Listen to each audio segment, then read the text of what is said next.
Okay, I have all of these new mane tools and I'm so excited because I haven't tried any of them. I'm gonna go for kind of like cool girl waves in a claw clip today. So I'm gonna use the interchangeable tool, but I'm going to switch it out for the wand.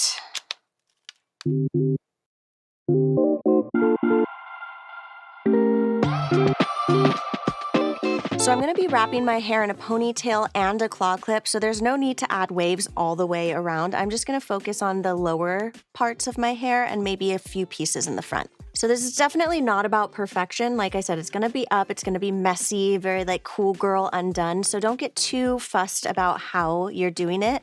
The one thing I will say though is it's nice to take different directions with each of the waves. Just adds a little more dimension and body to it. So starting this one with a wave forward, and then maybe the next one, I'll switch directions and wave backwards. These tools are so cute. It has like a little bit of a retro vibe to them that totally brings me back. The tool's really light, so I don't feel like I'm doing an arm workout necessarily.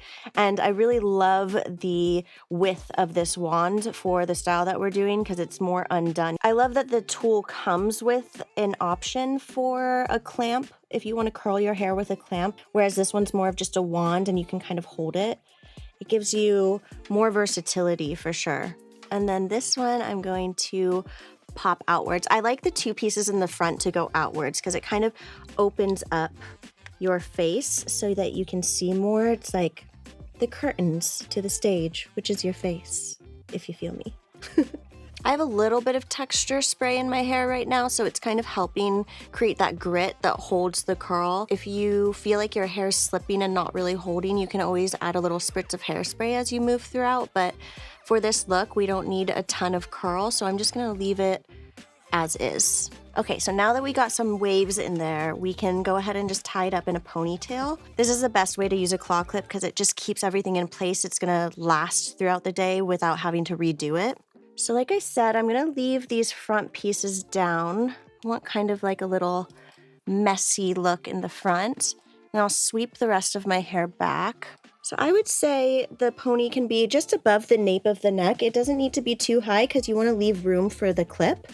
It also doesn't have to be too tight. I like my hair to be a little bit looser. So once you get it tied, you can actually kind of wiggle your hair out of the tie so you have a bit more body and messiness kind of overall. Perfect. And then I have this super cute purple claw clip, and this is the easiest part. You're just going to take your hair and twist it in your hand in the back. The claw clip is awesome because it also covers the hair tie, so that way you don't have too much going on in the back. And then you're gonna take all those pretty little waves you made and just let them kind of fountain out over the clip. So cute. So that took all of like 5 minutes. These mane tools are definitely a new fave and they look real cute on my vanity.